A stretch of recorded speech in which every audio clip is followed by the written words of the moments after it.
Chainsaw Man, Billy Bat, Love is War. 3 manga that could not be more different from each other and yet are held together by one shared thread: chaos. Chainsaw Man is the epitome of chaotic bullshit, a mess of ridiculous plotlines that somehow make perfect sense. There's literally a chapter named Kiss, Love, Sperm, for fuck's sake, but it really does coincide with Denji's character arc. Billy Bat is Urasawa's most ambitious work, it being a thriller mystery with a story so bonkers that it borders insanity, and Love is War, aka Death Note the rom-com. And the manga we're talking about today is no different in its chaos. Welcome to the world of Shibatera.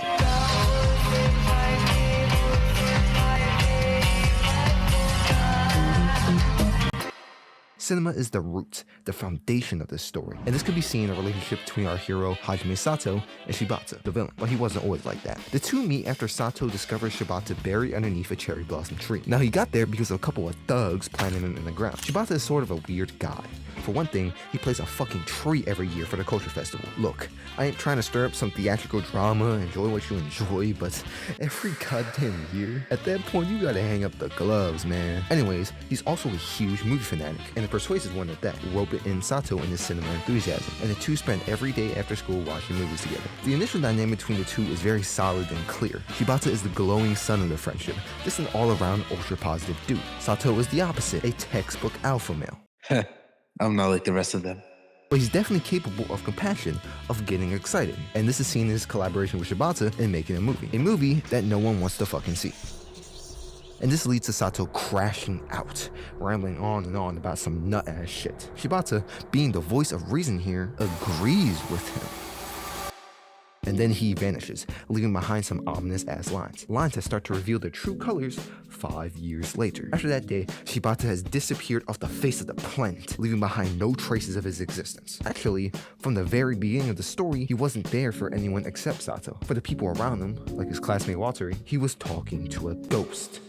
Anyways, Shibata suddenly reappears in town like nothing happened and invites Sato to watch a movie, just like old times. The movie wraps up, the curtain closes, and the two agree that I hate happy endings. this is not Shibata. Suddenly, the lights turn on to reveal the previously shrouded audience, a horde of Shibatas.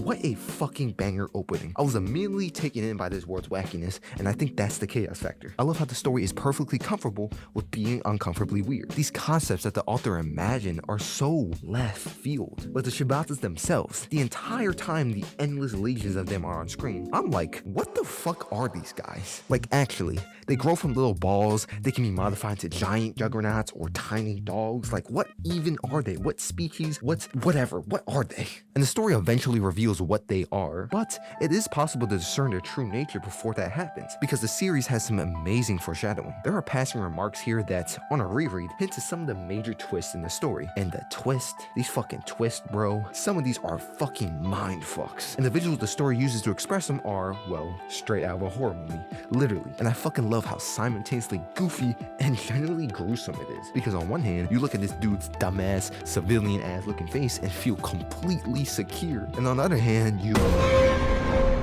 Seriously, these scenes are bone-chilling. The subject matter is brutally horrific, and it leaves its impression on you. This shit is not for the faint of heart. It is gory as hell. But what really lasts after the story ends are the characters. I was actually shocked by how much I was attached to these characters, and especially our protagonists. We've all been racked with guilt over things we didn't mean to say. Sato struggles with the burden of fear and guilt. And why I find him to be a protagonist worth rooting for is because he keeps moving forward despite these uncertainties, despite the regrets weighing him down. I also find it interesting the way the story treats him as the protagonist. Eventually, Shibatarian becomes a global phenomenon, a threat to the safety of the entire world, and Iramiro makes it a point to have Sato not label himself as a hero, because all he really wants to do is reconcile his regrets. And the person standing next to him the entire time is just as great. I love this character. I hate the damsel in distress trope to this day. The way Sword Art Online treated Asuna during the Alpha arc pisses me off. She went from this badass fighter with mad swag to this weird plaything, whose sole purpose in the story is to be saved by our protagonist. That is not the case for Michiko Wasari.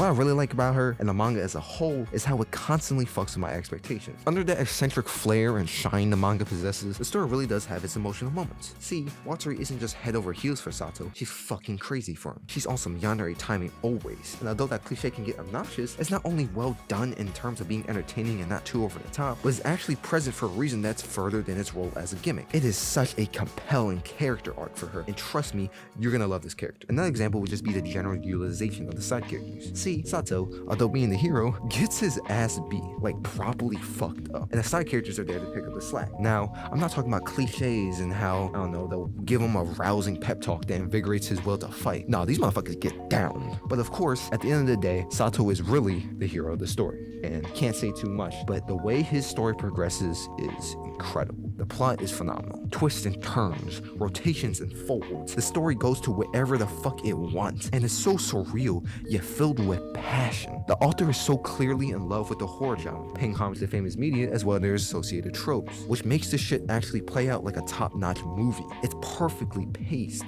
and despite how nonsensical the plot feels at times, in retrospect, it's also naturally cohesive. I mean, it's actually just cinema capturing pages. And the ending is one of the best in recent memory. A perfectly conclusive conclusion that feels so damn satisfying, so right, so natural. If you have any trust in me at all, read this fucking manga. And yeah, thank you for watching. See you tomorrow. Peace.